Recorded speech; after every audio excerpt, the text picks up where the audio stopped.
Yep,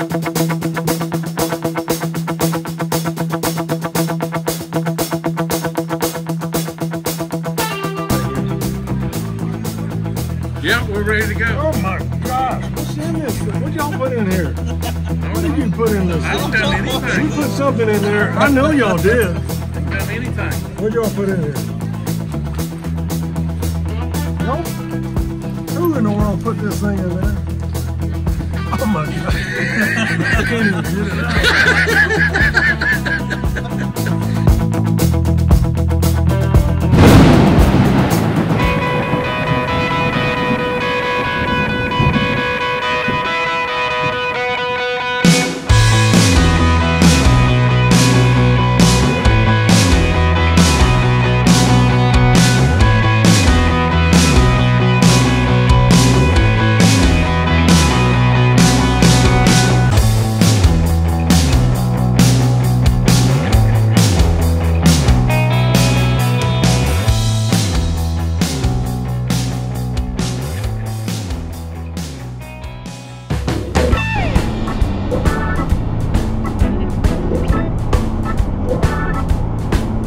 Welcome to another episode of Diggin with Seven and Tennessee Jeff. Well, actually, this is the RELICS Radio on the Road show.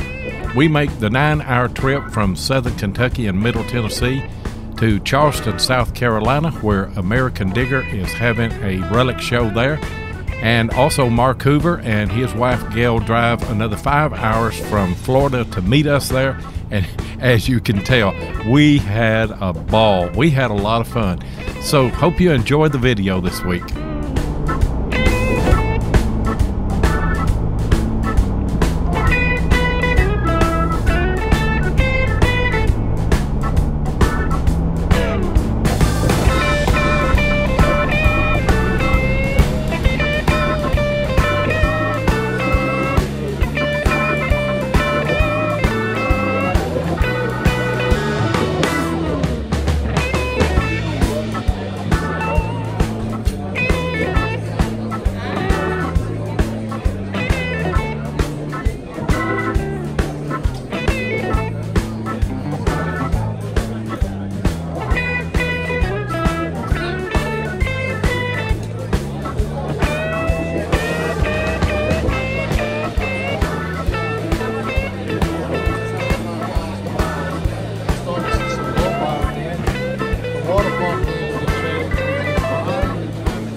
It's got like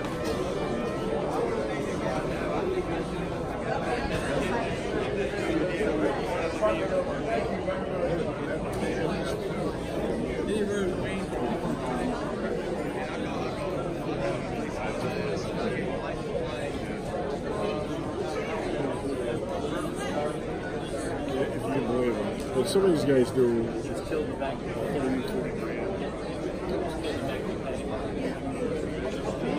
No, it was the big guy. Bumping around it. If the commandant says no, it's no. If the commandant says yes, like we said here, everybody's going to wear the greens. We're wearing our greens. So it was kind of one of those things. So in the case,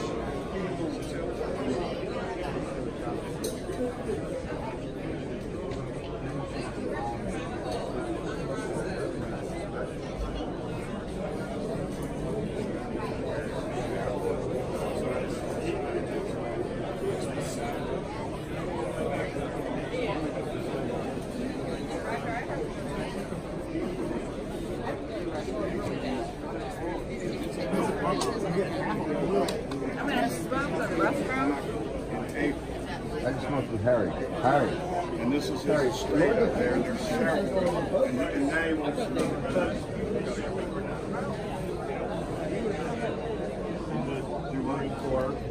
When it was no. It was no. So now he has this thing, and he's just taking it.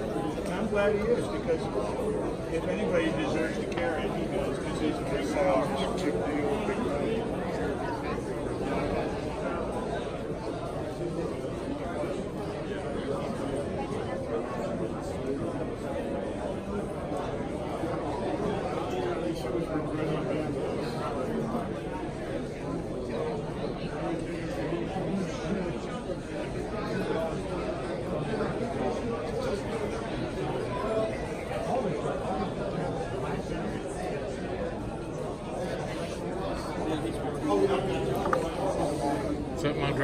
Yeah. What's the most impressive thing that you've seen here today?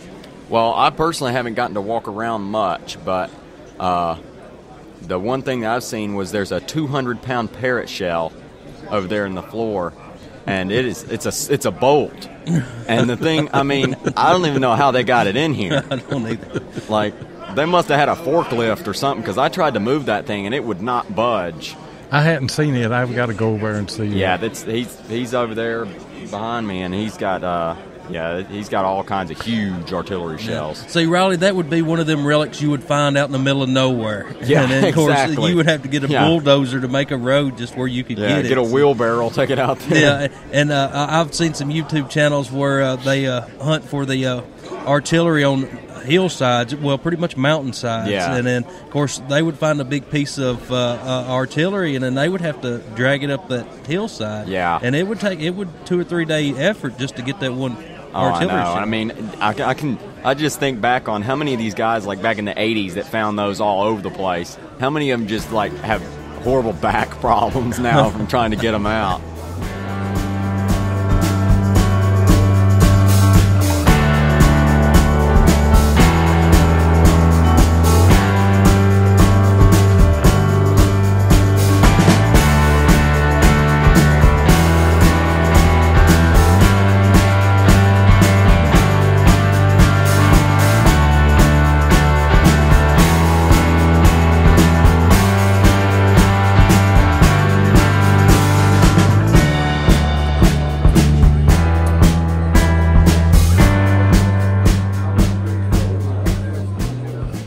You guys got into some Rev War stuff here a few years back that I had watched your stuff prior to that, but man, I really got into some of the things that you guys were finding. So did we. Yeah, It always seems like everybody wants to find Civil War stuff, right, and Confederate Civil War stuff, and right. And I've been lucky enough to walk into at least one virgin Confederate camp, and it was on.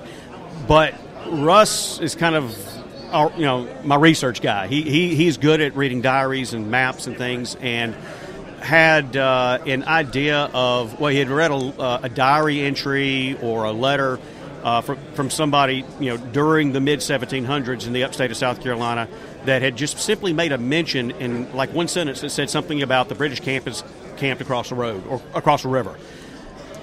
Now the thing was trying to figure out where did they live, where was that house, and so it probably took him a couple of years to do the research to put all the pieces together.